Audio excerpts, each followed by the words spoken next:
자, 131페이지. 파란색 2번. 목적의 가능성. 일단 목적이 확정이 됐으면 실현 가능성이 있어야 되는데 문제는 불가능하면 어떡하냐는 거예요. 그럼 실현이 불가능한 걸 불능이라고 하잖아요. 저희가 지난 시간에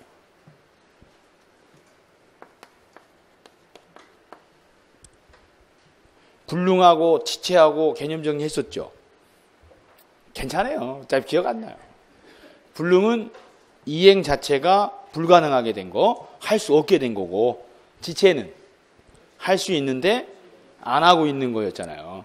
그래서 저희가 지난주에 채무자를 정하는 방식을 한번 민법 전반에서 했었다고. 오늘 그와 관계된 쟁점들을 하나 더 정리를 할 거예요. 그럼 이제 불능과 관계돼가지고 유효냐 무효냐의 문제가 발생했을 때 언제나 기준시는 행위당시니까 법에서 두 가지로 나눠놨어요. 법률행위할 당시부터 이미 불가능한 걸 목적으로 한 경우 그걸 원시적 불능.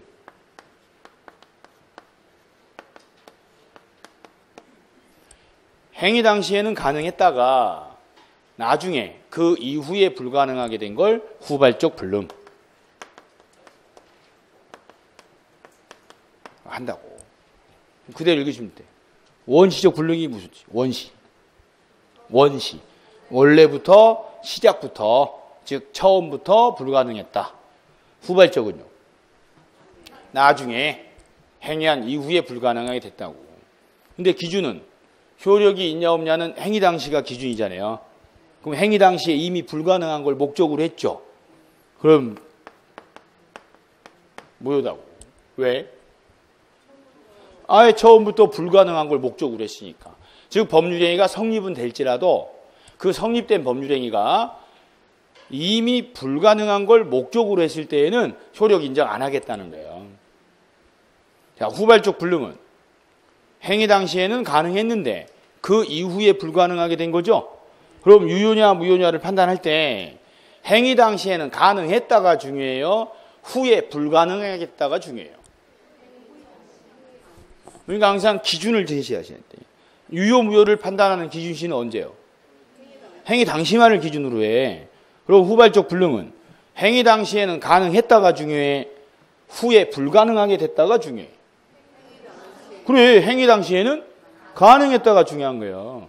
그러면 유효예요, 무효예요? 유효지. 그렇게 하셔야 된다고. 다시 효력 여부를 판단하는 기준시는 오로지 행위 당시만을 기준으로 해요. 행위 후에 발생한 사적은 고려 대상이 아니야. 그럼 유효냐 무효냐를 판단하는 건 행위 당시만을 기준으로 해. 그럼 원시적 불능은 행위 당시에 이미 불가능한 걸 목적으로 했으니까 무효. 후발적 불능은 행위 당시에는 가능했으니까 유효. 나중에 불가능하게 됐죠?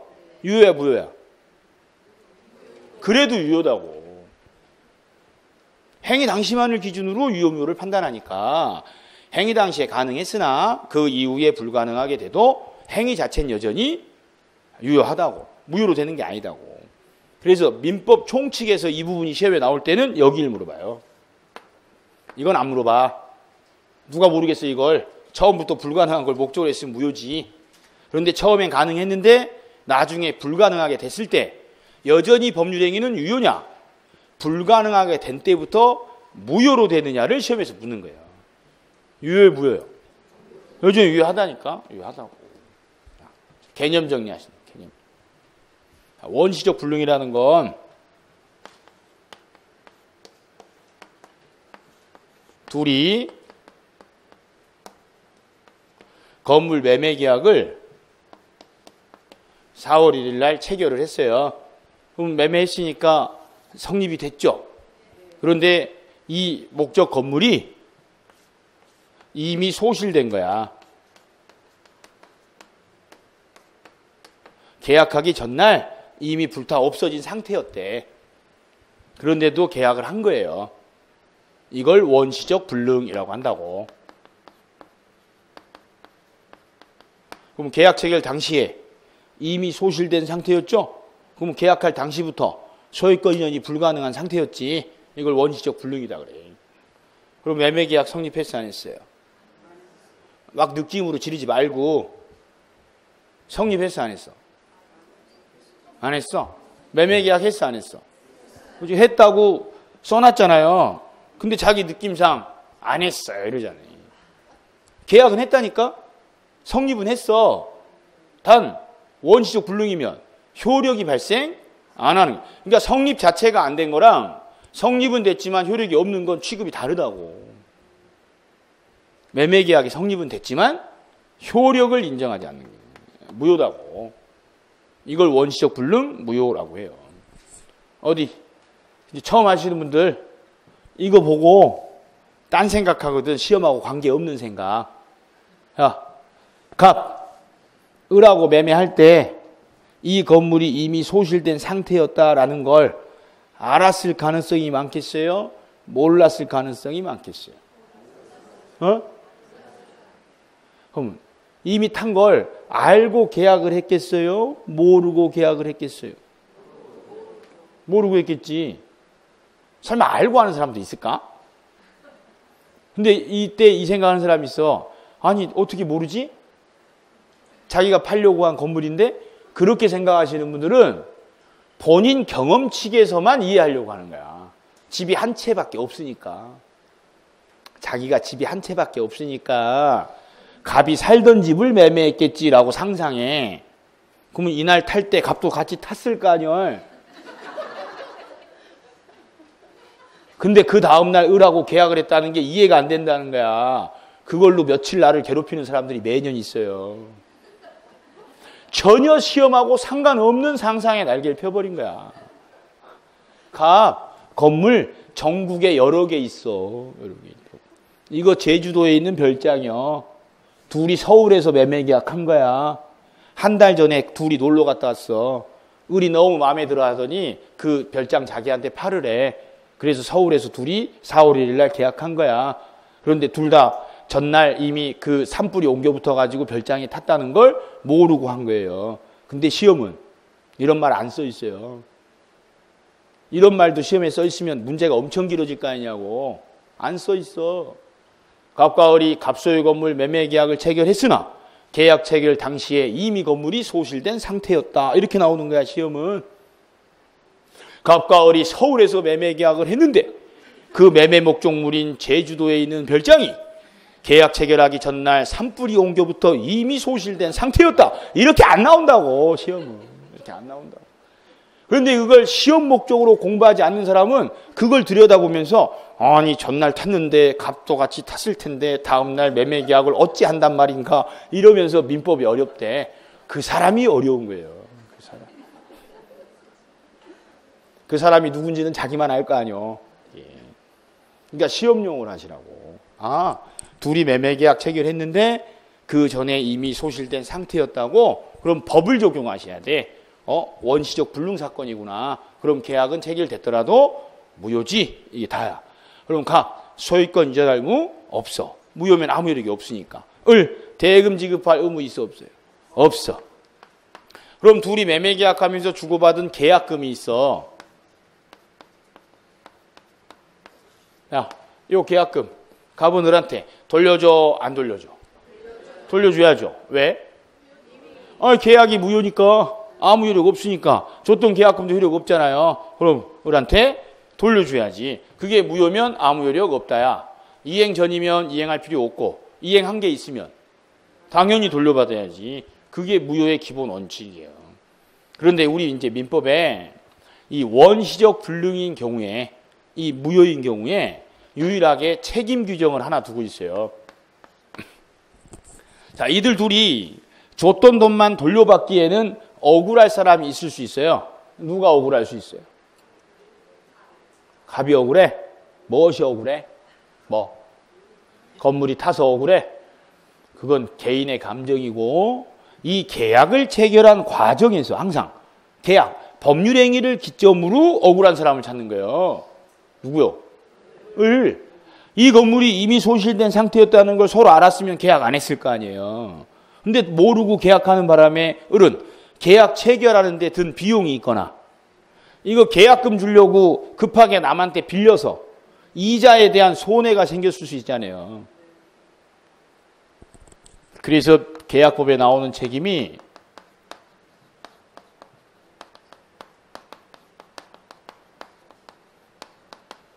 계약체결상 과실책임이라는 게 있다고. 무효일 때 적용되는 유일한 책임이라 시험에 자주 물어요. 그거 어디 써 있는 대로 한번 읽어보세요. 계약체결상 과실책임. 그리고 이름 보고 계약 체결했어 안 했어요? 했지. 그러니까 계약이 체결을 됐는데 성립은 했는데 그 계약이 원시적 불능이어서 무효야. 그럼 매도인은 자기가 이전하기로 약속한 이 건물이 계약 당시에 이행 가능한지 여부를 조사해야죠. 알아봤어야 될 거 아니야. 근데 갑이 알아보질 않았어. 당연히 있을 거라고 생각하고 계약을 한 거야. 그걸 과실이라 그래. 알아보지 않은 거. 그러면 계약을 체결했는데 원시적 불능이어서 무효인 경우에 그 사실을 알 수 있었던 사람, 과실이 있었던 사람이 상대방 전혀 몰랐기 때문에 입은 손해 있죠. 그 손해를 배상해야 될 책임을 규정한다고. 이게 공평하기 때문에 이걸 계약체결상 과실책임이라고 그래. 그러니까 계약체결상 과실책임은 언제나 적용되는 게 아니라 딱 하나, 원시적 불능에만 적용되는 유일한 책임이에요. 원래 민법에 대한 원칙이 책임이라는 건 효력이 있는데 그에 대한 약속을 안 지키면 책임져야죠. 효력이 없으면요. 책임도 없어야지. 아무 효력이 없으니까. 그래서 무효인 경우에는 책임은 발생하지 않는 게 대원칙이에요. 근데 무효임에도 불구하고 책임이 발생하는 경우가 딱 이 한 건이야. 딱 이 한 건. 원시적 불능을 목적으로 계약했을 때 그 불능 사실을 알 수 있었던 사람은 전혀 몰랐던 사람이 입은 손해가 있으면 배상을 해주라고. 그래서 몇 년 전에 저희 시험에 단답형으로 나온 문제가 그거예요. 계약 체결상 과실 책임이 적용되는 경우는 이렇게 물었어. 그럼 5개 중에 하나 답으로 찾으라는 거 아니야? 그럼 뭐 찾아요? 원시적 불능만 찾으면 되는 거예요. 그럼 원시적 불능의 예로 나오는 것들에 공통으로 들어가는 단어가 있거든. 그게 뭐예요? 임이요. 임의가 뭔 뜻인데? 임의가 뭐요? 또 임의가 뭐요? 그러니까 벌써?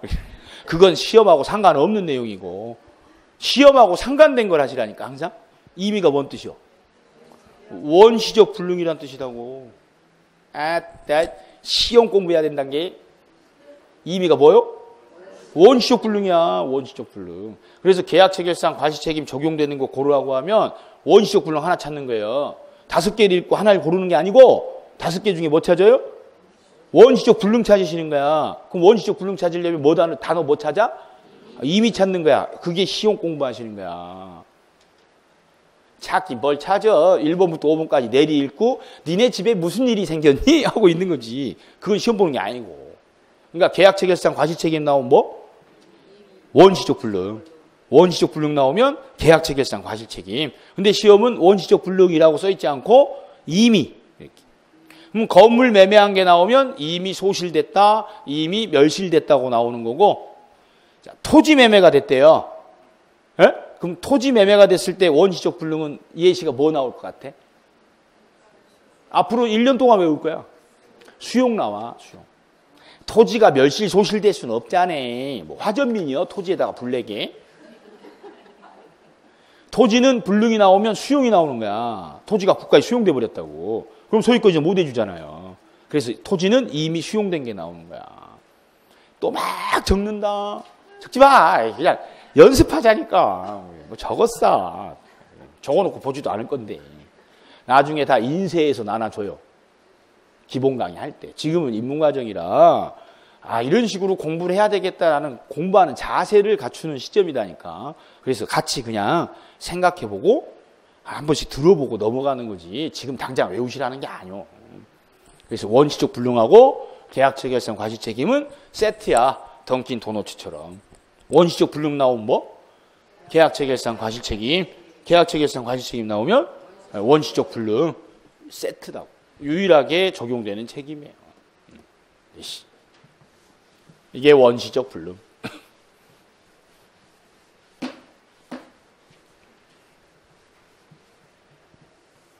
이제 후발적 불능. 그리고 후발적 불능은 책에다가 조금 이따 다 표시해 드릴 거예요. 복습할 때. 이제 후발적 불능의 경우에는 계약을 체결할 당시에는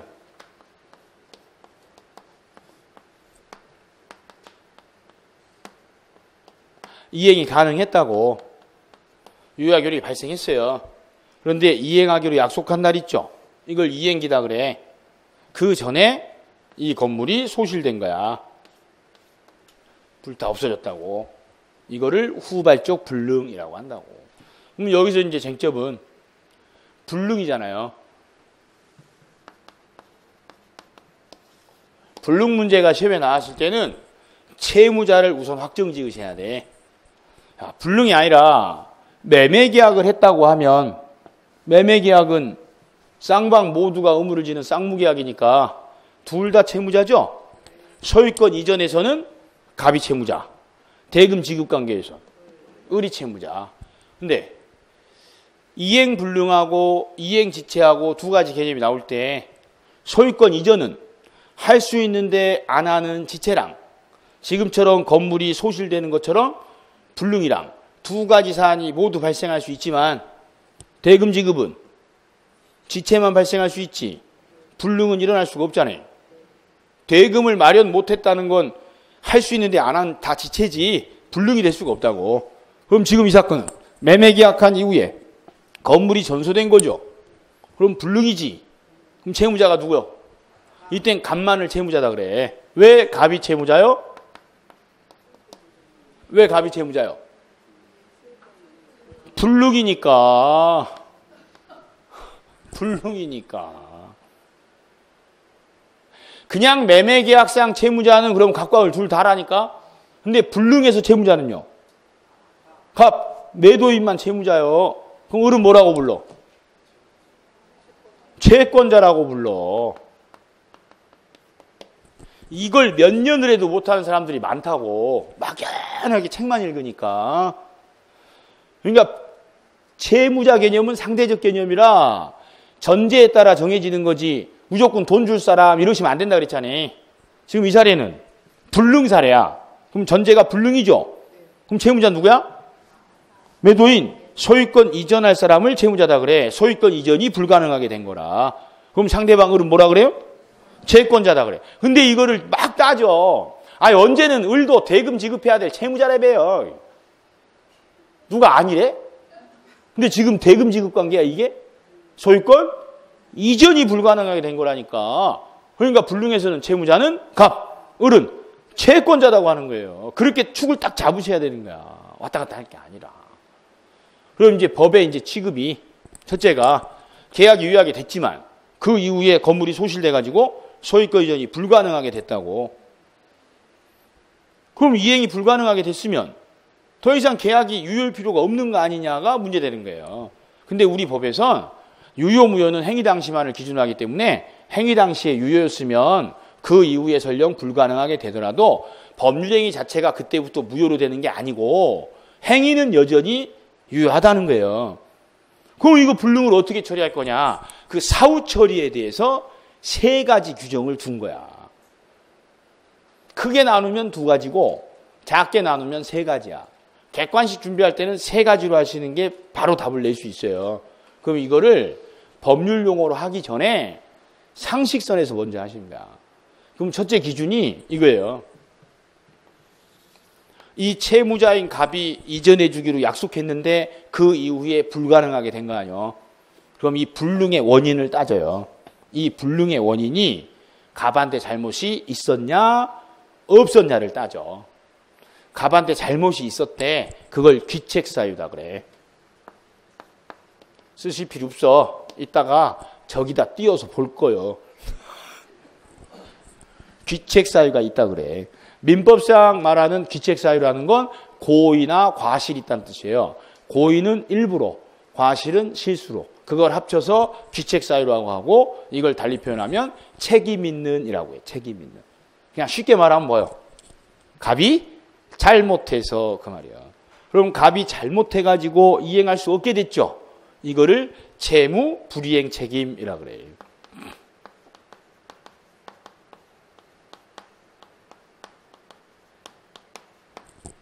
읽어봐요. 채무 불이행 책임이 뭔 뜻이요? 채무 불이행했을 때 지는 책임이야. 누가 채무를 불이행하는 거예요? 채무자요? 채권자요?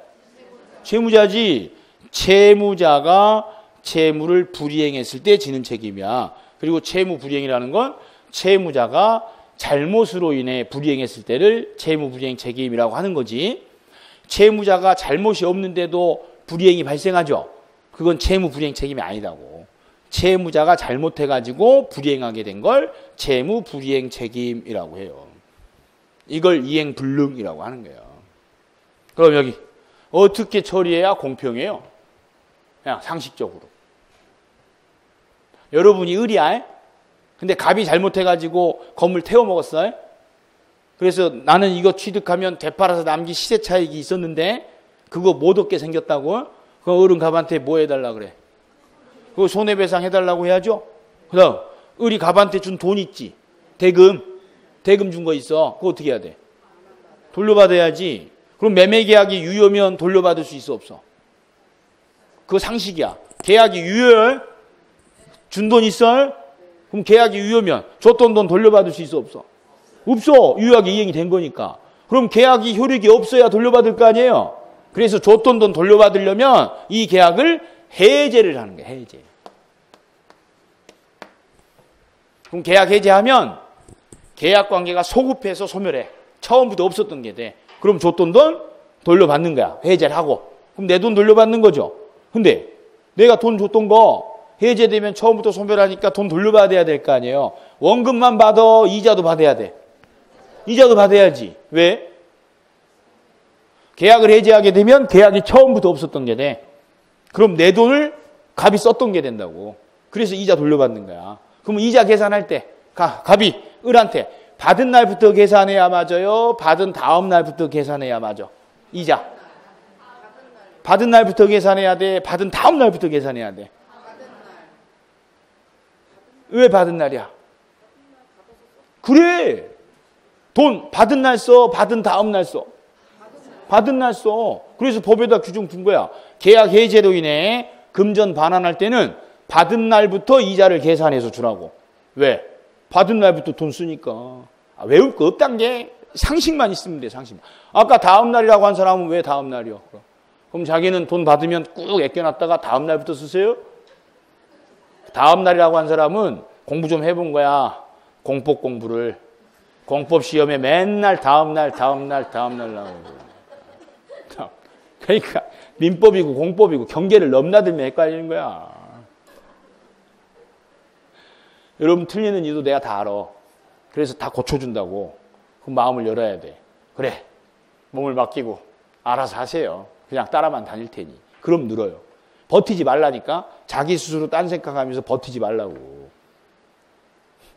몸에 힘 주면 물에 가라앉아요. 힘을 빼야 뜬다니까. 자기 의지대로 하려고 하지 마세요. 그냥 맡겨. 하라는 대로 그냥 따라해.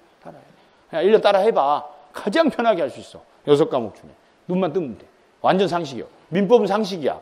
그 상식을 본인의 감정이 들어가니까 어려워지는 거예요. 그냥 몸에 힘을 빼고 편하게 하라니까. 있는 그대로 하는 거야. 있는 그대로. 갑이 잘못해가지고 이행할 수 없게 됐대. 좀 잘못했으면 책임져야지. 그럼 을은 갑한테 준 돈 돌려받아야지. 그러려면 계약이 유효면 못 돌려받아. 계약 효력이 없어져야 돼. 그래서 해제권을 인정하는 거야. 그럼 해야지 하면 처음부터 없었던 게 돼. 그럼 줬던 돈 이자 붙여 돌려받아. 언제부터 계산해서? 갑이 받은 날부터. 언제까지 계산해? 돌려주는 날까지 계산하는 거예요. 받은 날부터 지급, 완납일까지 계산하는 거야. 그러면 해제하고 돈 돌려받았죠? 손해배상 받았어, 못 받았어? 못 받았지. 해제하고 준 돈만 내가 지금 이자 붙여서 내 돈 돌려받은 거지. 이걸로 끝나는 게 아니요.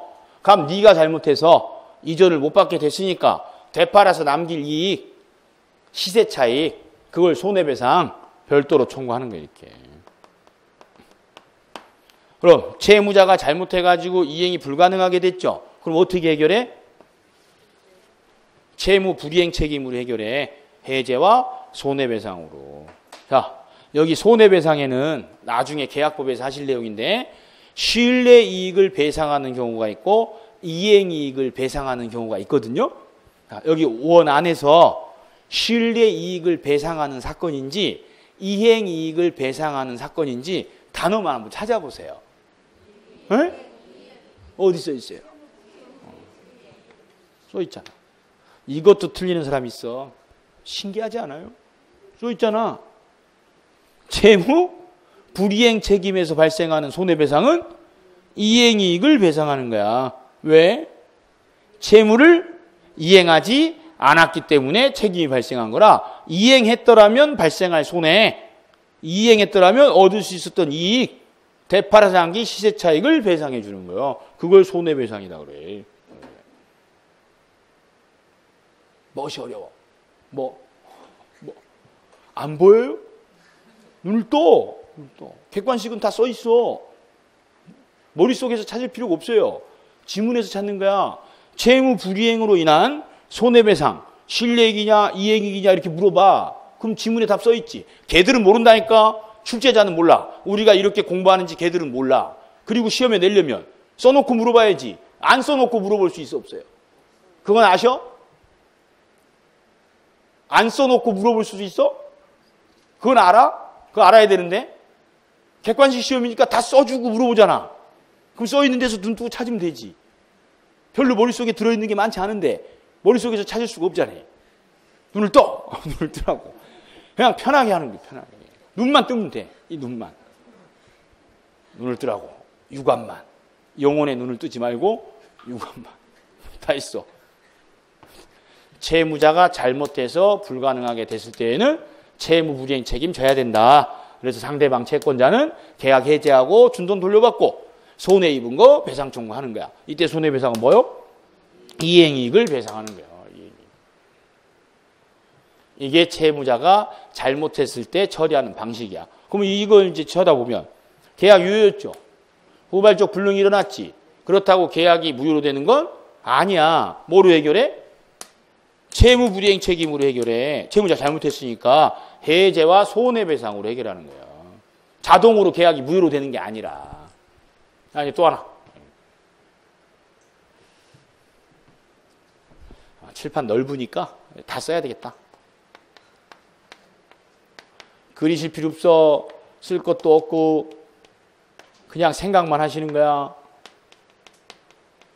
둘이 계약 체결할 당시에 실행이 가능했기 때문에 유효했어요. 그 이후에 불가능하게 됐어. 건물 소실됐다고. 근데 이 소실된 사유가 둘 다 잘못이 없어. 이 채무자랑 채권자랑. 이제 이건 아셔야 돼. 건물 소실된 거 나오면 매도인이 채무자고 매수인은 채권자예요. 둘 다 잘못이 없다고.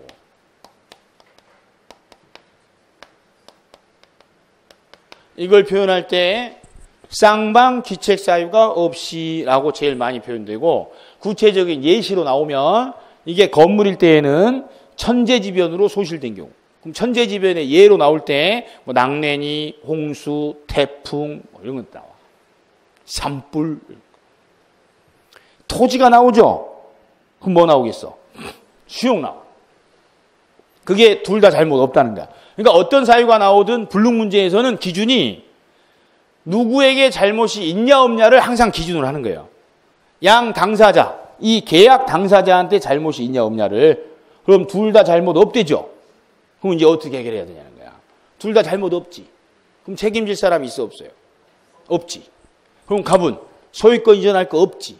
그래서 소유권 이전할 의무를 소멸시켜줘. 그러면 약속한 돈 있죠. 주는 게 공평해, 안 주는 게 공평해. 상식이야. 법률 용어 쓰는 거 아니고 상식. 주는 게 공평해, 안 주는 게 공평해. 안 줘야 공평한 거 아니야. 그래서 이 양 채무 모두를 자동으로 법에서 소멸하도록 해요. 그러니까 쌍방 귀책 사유 없이 재산권 이전이 불가능하게 됐을 때에는 양 채무가 모두 소멸해. 즉, 각 소유권 이전 의무가 소멸하고 반면에 을도 대금 지급할 의무가 소멸하게 된다고. 이걸 법에서 표현할 때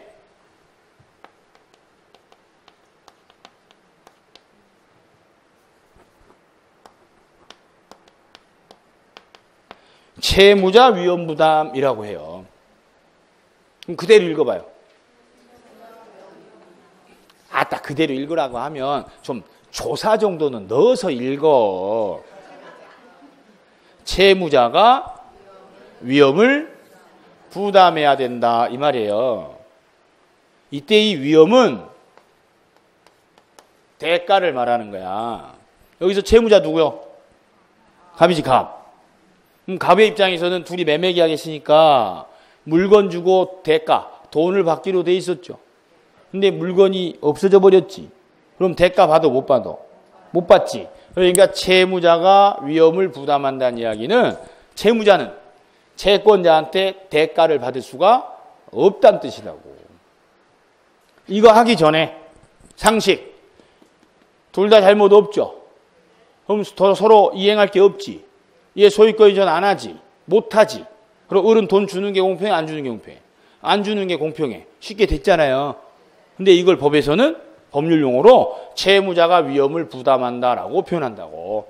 여기서 채무자가 위험을 부담한다는 이야기는 채무자 자기 채무 소멸함과 반면에 상대방 채무도 소멸하기 때문에 돈 받을 수가 없다 그 말이요. 그게 공평하다는 거예요. 그럼 이미 줬던 계약금이 있어요. 이 계약금 어떻게? 돌려줘야지. 그래야 공평한 거 아니야. 이게 시험에 제일 많이 나오는 답이요. 매매 계약하고 그 이후에 쌍방 기책 사유 없이 불능이 일어났다. 받았던 계약금 돌려주냐 안 주냐 매년 나와요 시험에. 돌려줘 안 돌려줘? 돌려줘야지. 왜요? 둘 다 잘못한 게 없으니까 받은 돈 돌려줘야 공평한 거 아니에요. 그걸 채무자 위험부담이라 그래. 그러니까 이 말은 어렵지. 이 말은 어려워요. 몇 개월 연습해야 익숙해질 단어야. 근데 이거 말고 그냥 자기가 을 갑하고 전원주택 매매했어요. 그런데 그 지역에 산불 나가지고 그 매매 목적물이 다 타버렸어. 그래서 중도금 지급하려고 거기 찾아갔더니 그 집주인이 눈썹 반쯤 타가지고 밖에 앉아있더라고. 뭐 어떻게 됐냐고 물어봤더니 뉴스도 못 봤네. 어제 산불 옮겨붙어서 자기 집까지 다 탔대. 그럼 여러분이 매수인 을이잖아. 그럼 어떡하셔? 그 사람 보고 책임지라 그래? 그건 아니잖아. 쯧쯧 그럴 거 아니요. 어쩌다가 그렇게 됐냐고. 사람 목숨이 중요하지 집이 중요해요? 그러면서. 그리고 마지막에 어떻게? 줬던 계약금은 언제 돌려주실 거예요? 하는 거 아니요? 아유, 어려우신데 드세요. 그리고 와요? 안 그럴 거 아니냐고. 그게 매년 시험에 나온다는 게 매년? 이렇게 얘기하면 알고 시험에 나오면 모르고 그게 문제인 거야. 그게. 그러니까 쌍방 기책 사유 없이 이행할 수 없게 됐으면 둘 다 잘못한 게 없으니까 서로 주고받을 게 없지. 그럼 이미 받은 게 있으면 당연히 돌려줘야지. 자, 책임질 일이 있어 없어요? 책임질 일은 없지. 왜 없어요? 잘못한 게 없으니까. 그걸 위험부담이다 그래. 쌍무계약상 양채무 중에 어느 한 채무가 쌍방 기책 사유 없이 이행할 수 없게 됐을 때 상대방 채무도 소멸하는 거, 이걸 채무자 위험부담이라고 한다고. 그럼 왜 채무자가 위험을 부담한다고 표현하냐? 갑은 자기 목적물 없어진 거죠. 그리고 계약상 약속한 대가도 받지를 못하게 됐잖아. 그럼 실질적으로 손해를 입은 사람은 갑이지. 을은 실질적으로 손해 입은 거 있어 없어요? 없지. 그냥 계약이 없었던 거랑 똑같아진 거지. 그러니까 갑이 위험을 부담한다라고 표현하는 거예요. 여기까지 오는 경우는 극히 드문데 너무 멀리 왔네. 가지고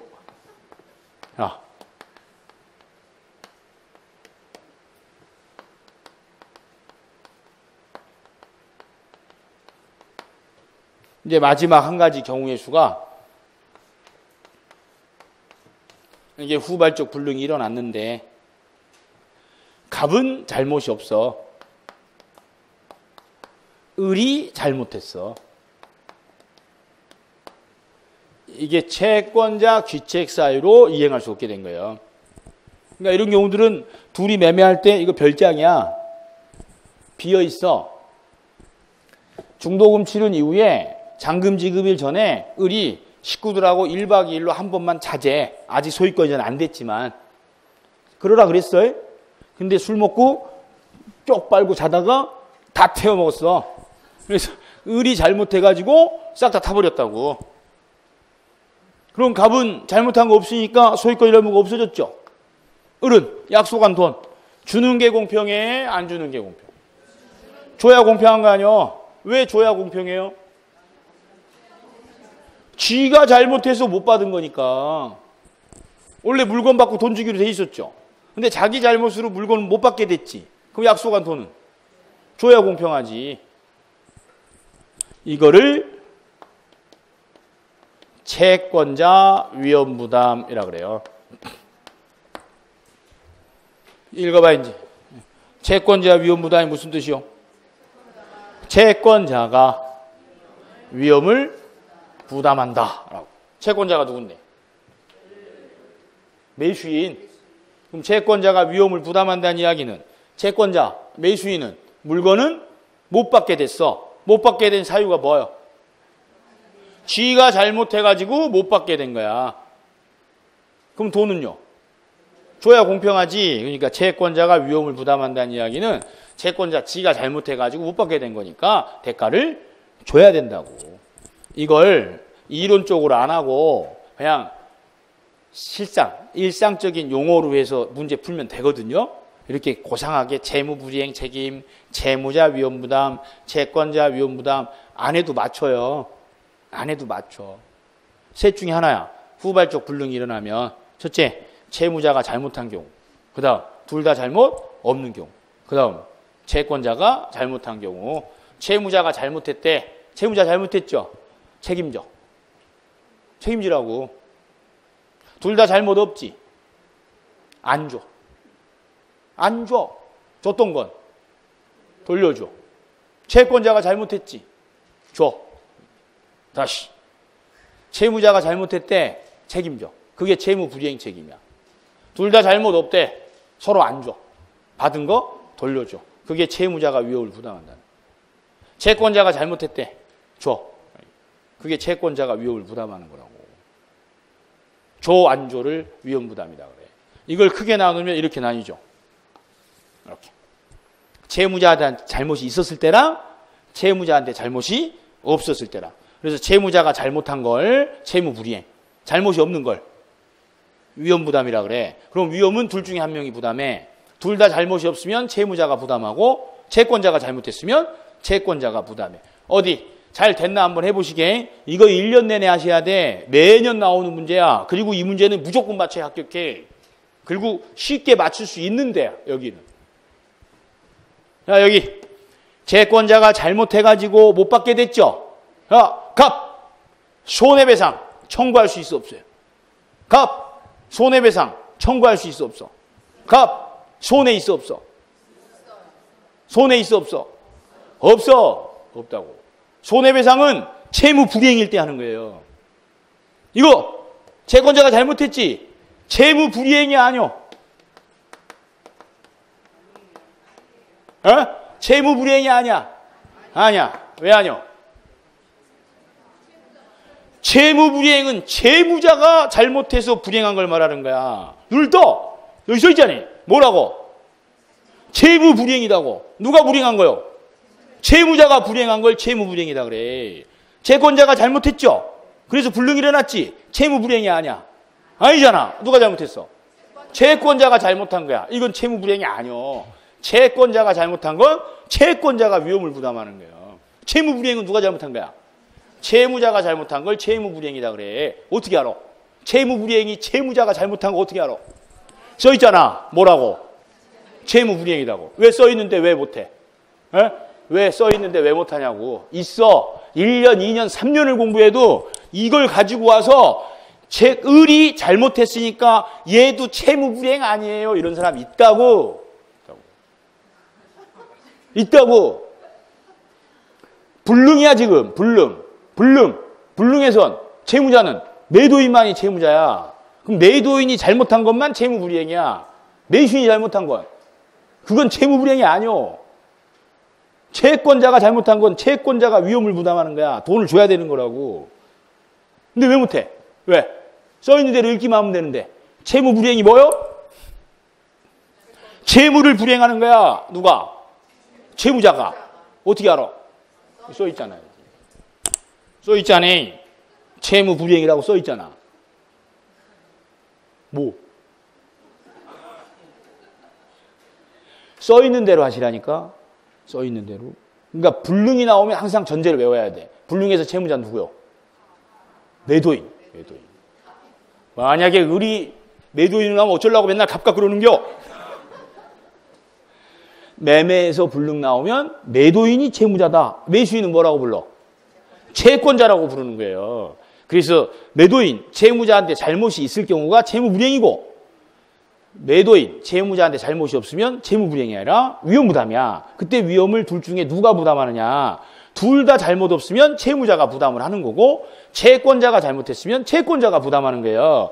여기서는 계약 해제니 손해배상은 나올 일이 없는 거야. 왜? 채무불이행이 아니니까. 그럼 이들은 어떻게만 해결하면 돼요? 갑은 을 때문에 건물 없어졌지? 약속한 돈만 받으면 되는 거야. 그럼 목적 달성 됐잖아. 손해 있어 없어요? 없어. 없다고. 그냥 약속한 돈만 받으면 되는 거야. 이제 이론적으로 할 필요 없어. 공식대로 하는 게 이제 공식대로. 그럼 불능 문제가 나왔어요. 시험에. 그럼 첫째 확인할 게 원시적인지 후발적인지 확인하셔야지. 원시적인지 후발적인지 어떻게 알아?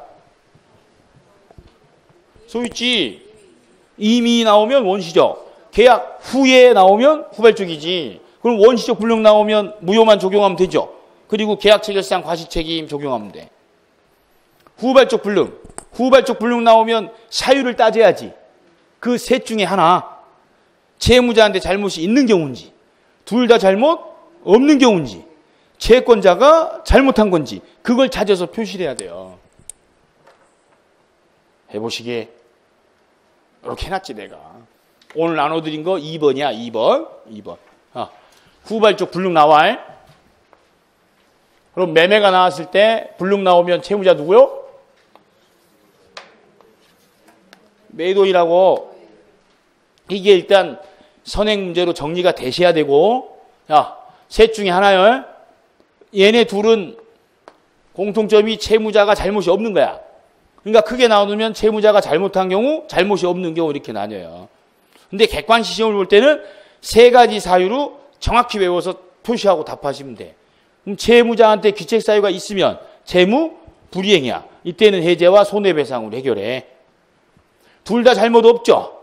그러면 채무자가 위험을 부담해. 이 말이 쌍방 모두 의무가 소멸하는 거야. 채권자한테 잘못 있지. 이건 채권자가 위험을 부담해야 돼. 그럼 채무자는 소멸하는 거고 채권자는 줘야 된다고. 여기 올해 또 나온 답이요. 이 기출지문은 올해 시험만이 아니라 그 전 시험에 매년 나오는 시험 문장이에요.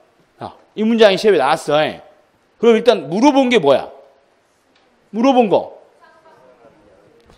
건 이거지. 계약금 반환을 해야 되냐 안 해도 되냐 이거 물었잖아 지금. 그럼 이제 앞에서 중요한 문구 어디요? 쌍방 귀책사유 없는 불능이잖아요. 그럼 둘 다 잘못 없지. 그럼 둘 다 의무 소멸했지. 그럼 계약금 반환해 안 해? 해 안 해? 해야지. 둘 다 잘못 없으면 받은 돈 돌려줘야 될 거 아니요. 상식 아니요. 안 와도 된다. 틀렸잖아. 그래서 이게 틀린 집은 고르라고 답으로 나왔다니까. 이거 맞춘 사람들은 다 합격했어요. 수석했어. 학개론도 빌려줬을 거야 점수. 틀렸어. 이거 시험 안 된 사람 이거 다 틀렸을 거야. 왜? 1번부터 다 읽거든. 표시 안 하거든. 정리 안 한다고. 그냥 읽어. 읽으면 지나쳐요. 찾으면 찾아줘. 문장 다 읽을 필요 있어 없어요? 문장 다 읽을 필요 있어 없어? 없거든. 이걸 다 읽으니까 안 되는 게 시험이. 다 읽으니까. 찾아야 되거든. 객관식은 읽는 게 아니라 찾는 거야. 그럼 첫째 뭐부터? 뭘 물었는지부터. 뭘 물었는지 어떻게 알아요? 써 있잖아. 마지막 문구가 물어본 거 아니요. 계약금 반환하냐 안 하냐 물었잖아. 그럼 이 지문은 계약금을 반환해야 되는지 반환할 필요가 없는지만 판단하면 된다는 뜻 아니요. 그럼 앞에 가서 사유를 정리해야지. 그럼 눈에 띄잖아. 귀책 사유가 있냐 없냐는 시험에서 제일 중요한 문구거든. 쌍방 귀책 사유 없대잖아. 그래서 불능이 일어날 때잖아. 둘 다 아무 잘못 없잖아. 그럼 서로 주고받을 게 없어야지. 그럼 받은 계약금은요? 돌려줘야지. 반환하지 않아도 그냥 틀렸잖아. 그럼 나머지 문장들 뭐 매매 계약이 종료됐니? 매도인은 이미 지급받은 읽을 필요가 없다는 거야. 아예. 반환하는지 안 하는지만 결정하면 되는 거예요. 그러니까 무턱대고 처음부터 끝까지 문장을 읽으려고 하지 말고 뭘 물었는지를 먼저 찾으시라고. 뭘 물었는지는 어떻게 찾아? 써 있잖아. 마지막 문장에 물어본 게 써 있다고. 그거를 먼저 정리를 하라고. 계약금 반환을 물었구먼? 그럼 계약금 반환하는지 여부를 앞에서 찾으시면 될 일 아니냐고. 근데 앞에서부터 더듬더듬 읽으면요. 그나마 이렇게 훈련된 사람이나 쌍방 귀책 사이 없는 불능 동그라미 딱 치고 가요. 1년 꾸준히 저희랑 같이 이 훈련 받은 사람들은 앞에서부터 읽어도 쌍방 귀책 사이 없는 불능 이렇게 하고 간다고. 왜? 이 문제 제목이 불능이었거든. 이 문제 제목이 불능이었다고. 그래서 훈련된 사람들은 앞에서 자꾸 가. 근데 문장 길다 싶으면 끝에서부터 보라고 훈련시켜줘. 그럼 마지막부터 본 사람들도 있어. 그럼 계약금 반환에다 표시를 한다고. 훈련 안 된 사람은요. 아무 표시가 없어. 아무 표시가 없어. 그냥 줄만 거요. 줄은 왜 거? 중개사 수험생들이 시험 지문 밑에다가 줄을 긋는 목적은 첫째, 읽은 흔적 남기기. 두 번째, 첫 번째 줄이 있다가 두 번째 줄 겹쳐 읽지 않기. 가장 주된 목적은 빨리 읽으려는 거야. 줄을 빨리 거요. 시간이 없으면. 응? 응? 이렇게. 그리고는 다시 거요. 응? 응? 환장해. 이래갖고는 안 된다고. 답을 못 찾아. 빨리 읽는 게 아니고 찾는 연습을 하셔야 돼. 주제별로. 하면 돼. 하면 된다고. 쟁점을 찾으셔야 되는 거예요. 무조건 읽고 외우는 게 아니라. 이거 시험 보기 일주일 전까지도 강의하는 내용이에요. 1년 내내 하는 내용이야. 이론적으로 안 하고 상식적으로 하면 다 맞출 내용이라고. 채무자, 매도인이 잘못해가지고 건물 태워먹었대. 저놈 때문에 내가 손해 입었잖아. 내가 이거 싼 값에 샀었거든. 되팔아서 남길 거 있었거든. 근데 그놈 때문에 못 팔게 됐잖아. 그럼 당연히 손해배상 청구해서 책임 물어야지. 그게 채무 불이행이에요. 낙내로 소실됐대. 옆집부로 옮겨붙어가지고 타버렸대. 산부로 옮겨붙어서 탔대. 그걸 누가 책임지냐고. 둘 다 잘못이 없는데. 그럼 그냥 계약 없던 걸로 하면 될 거 아니냐고. 그럼 주고받은 거 돌려주고 끝내야지. 그게 이번에 둘 다 잘못 없을 때 채무자가 위험 부담한다는 거야. 조심하려니까 미리 들어가서 잡은다고 들어가가지고 지가 쪽 빨다가 다 태워먹고 기어 나왔더라고. 그럼 지 잘못으로 물건 못 받게 된 거 아니야. 그럼 돈은요? 다 줘야 공평한 거 아니야. 무엇이 어려워요? 술자리에서 얘기해도 알아들을 내용들이야. 그것들이 답으로 나오는 시험이고. 근데 왜 틀리는 거예요? 쟁점을 모르니까 그래. 이 문장이 나오면 어디다 표시하고 답을 해야 될지를 생각도 안 한 채 그냥 읽고 자기 입장에서 이해만 하려고 하니까 이건 시험인데. 자세만 고치면 합격해요. 지식이 없어서 떨어지는 수험생은 없어. 시험 보는 자세의 문제인 거야. 자세. 이건 객관식 시험이기 때문에 자세만 고치면 돼. 자세. 그러려면 마음을 열어야 돼. 자기가. 내가 한번 자세 고쳐보자. 새로운 판례를 몰라서 떨어졌어? 아니요. 선생이 안 가르친 데에서 문제가 나왔기 때문에 떨어졌어? 그것도 아니에요. 내가 이 선생한테 배워서 떨어졌어? 그건 더더욱 아니야. 선생 때문에 합격하는 일이 있어도요. 선생 때문에 떨어지는 일은 절대 없어요. 모든 문제는 수험생 자신한테 있는 거야. 본인이 어떻게 했느냐의 문제인 거라고. 근데 그 방식으로 안 되면 고쳐야 돼요. 고쳐야 된다. 그냥 읽어서는 안 돼. 읽으면 운 좋으면 답이 나와. 그래서 항상 50% 맞추는 거예요. 읽고 푸는 사람들이 대부분 50점대를 맞아. 그러니까 포기도 못해. 고지가 저기 있는 것 같거든? 항상 한두 개 차이로 떨어지니까. 근데 그 한두 개 차이를 극복하는 건 방식을 바꾸셔야 돼요. 방식을. 공부하는 방식, 문제 푸는 방식을 고쳐야 7, 80점대 나오지. 절대 그냥 예전 방식 그대로 읽고 이해하고 생각하고 따져보는 식으로 시험 보시면 항상 50점대 나와요. 모의고사는 7, 80점대 나오지. 왜? 자주 봤던 것들이라. 근데 실제 시험은 문장 구조 조금씩 바꾸거든. 읽으면 달라 보여. 표시하면 똑같아. 이 문장을 어떻게 바꾸든 쌍방 귀책 사유 없는 불능, 계약금 반환 이건 똑같이 들어가는 문구야. 나머지 문장만 바뀔 수 있는 거예요. 그러니까 문장이 아무리 바뀌어도 표시해야 될 때를 정확히 알면 똑같은 문장인 거야. 근데 표시 안 하고 있는 사람들은 이 이외의 문구가 바뀌면 다른 문장으로 보여버려. 그러니까 공부를 많이 하고도 점수가 안 나오는 거예요, 사람이. 그러니까 읽으시면 안 돼. 찾아서 정리를 해야 돼요. 그거는 하루아침에 안 돼. 계속 훈련을 해야 돼요, 꾸준히. 그럼 어떻게 훈련해? 들으면서 하셔야 돼. 혼자 하지 말고 들으면서 하라고. 절대 혼자 책 읽지 마세요. 민법책 절대 읽지 마. 읽지 마. 대한민국에 책 읽지 말하는 사람 나밖에 없어요. 읽지 말라니까? 책 읽지 마, 진짜로. 외우라고 표시해 준 것만 외우고 나머지는 아예 읽지 말라고. 읽지 마. 읽지 마. 나중에 뭘 읽는 게 나냐면 자주 나오는 기출문제를 읽는 게 나아요. 문제 자체를 읽는 게 나아. 그것도 그냥 읽는 게 아니라 이 문장 표시해야 될 때가 어딘지를 생각하면서 보는 게 그게 오히려 그 객관식 시험에서 효과적이에요. 교과서 줄줄 읽으신 분들 있지? 시험에 효과 없어요. 오히려 독이야. 독. 합격수기 보면 기본서 읽어야 된다. 기본서 읽지 말라고 한 사람 강의 듣지 마라. 이런 사람도 있거든요. 그거 출판사 직원이 쓴 합격수기예요. 책은 읽는 게 아니요. 책을 보지 말라는 게 아니에요. 책은 읽는 게 아니라 외우는 거야. 그럼 모든 문장은 못 외워. 골라준 것만 외우시면서 책을 보는 거고 읽어서 이해하실 목적이면 책은 절대 읽으시면 안 돼요. 민법책은 그렇게 읽으면 안 돼. 읽지 말라고.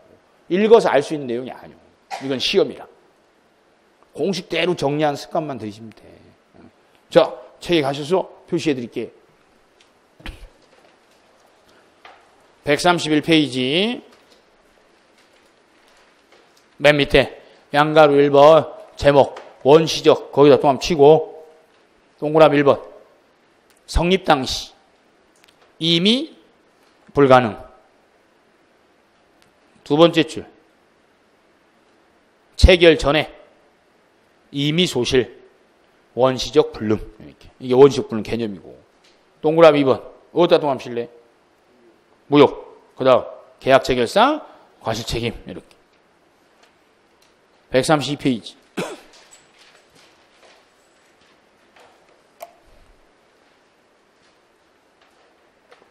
다 지졌어?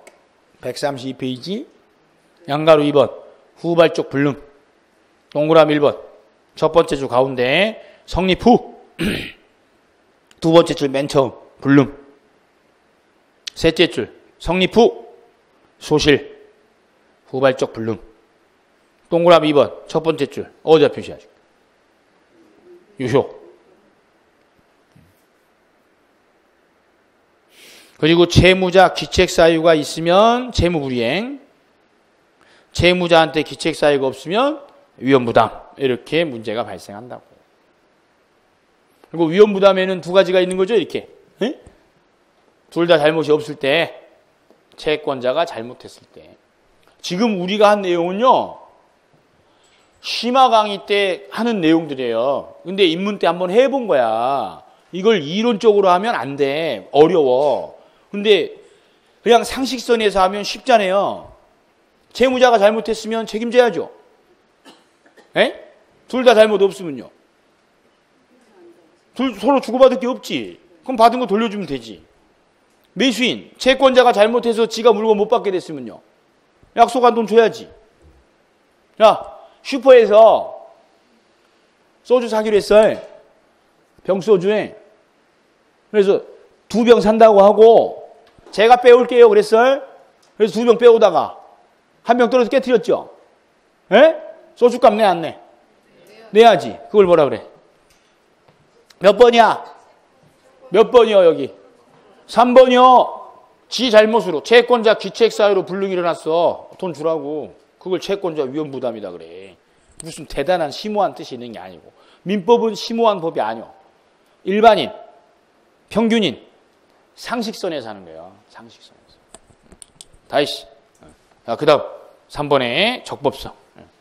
여기까지 하고 쉴 거야. 적법성. 또 계속 여기 보고 있을지 모르니까 판을 바꿔놔야 되겠다. 그리고 지금 들었는데 중간중간에 딴 생각하다가 정신이 잃었어요. 아무것도 기억이 안 나. 하지 마. 그분들은 여기 지금 하지 말라고. 나중에 어차피 할 거야. 지금은 이런 식으로 공부를 해야 된다는 이야기를 하고자 해서 한 거지, 지금 당장 이거 습득을 다 하셔야 된다고 하는 거 아니에요. 지금 몇몇 표정들 있어. 내가 세탁기를, 빨래를 널고 왔다냐, 이걸 그냥 돌리기만 하고 그냥 왔다냐, 이 생각하느라고 지금 내용 못 들어가지고 지금 멍한 사람들이 있다고. 괜찮아. 이제서 깨어났으면 지금 거라도 잘 들으세요. 그전 거에 미련 갖지 말고. 이제 적법성에선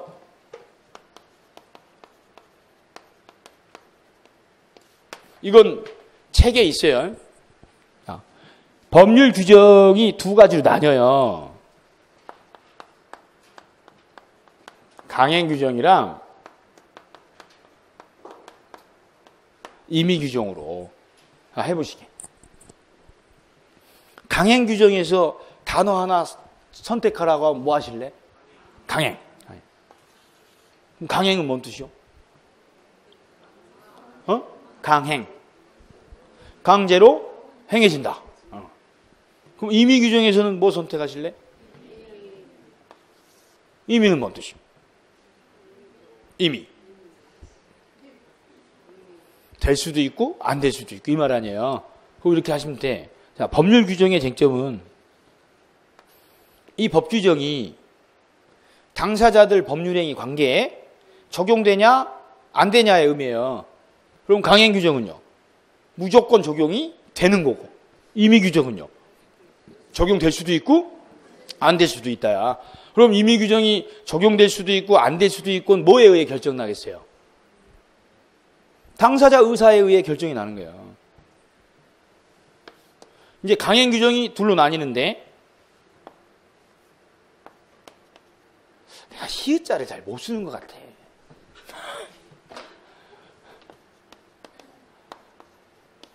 이 나이에 글씨 쓰는 연습을 할 수는 없고.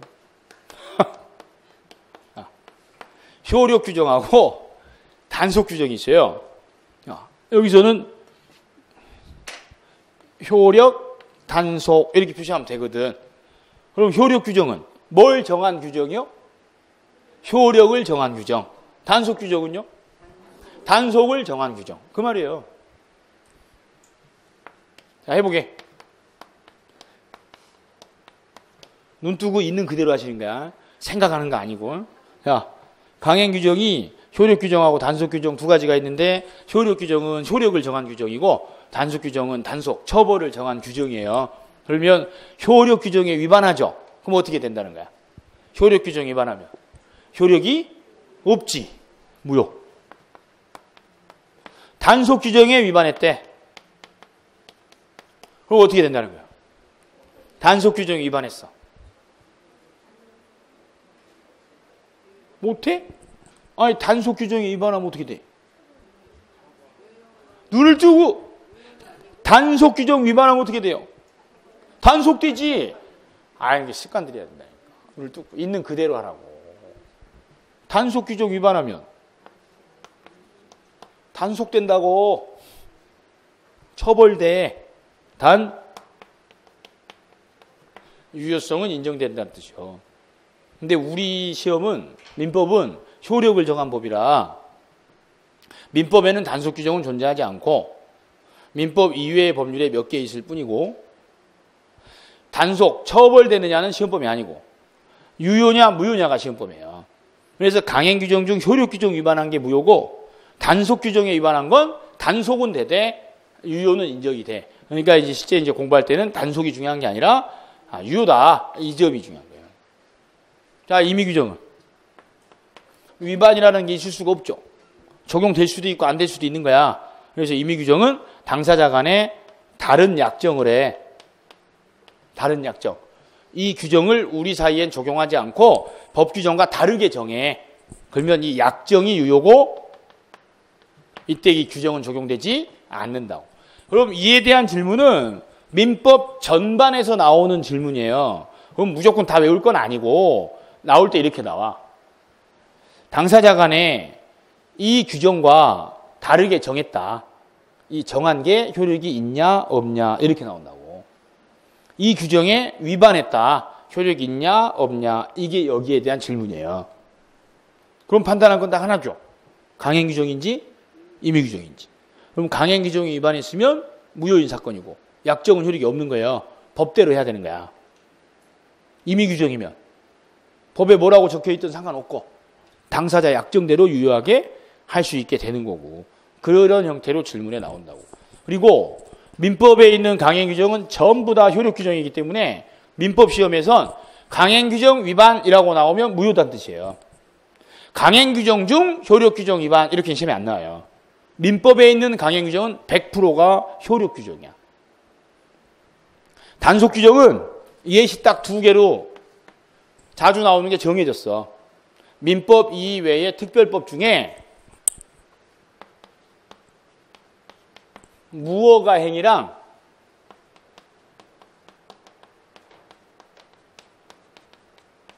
중간 생략 등기랑 요 2가지 유형이 단속 규정의 예시로 자주 나오는 애들이고 나머지 애들은 거론되지 않아요. 그래서 단속 규정은 민법에는 없어. 그래서 단속 규정을 시험에 낼 때는 단속 규정이라는 표현을 사용하기보다는 구체적인 사건으로 무허가 음식물 판매 행위, 중간 생략 등기 이렇게 물어요. 그럼 얘들은 유효요, 무효요? 유효다고. 그렇게 나와. 그렇게. 자세한 내용은 좀 쉬었다가 할 거니까 이걸 일단 놔두고 쉬었다가 다시 시작하시기. 졸려서 못 듣겠죠?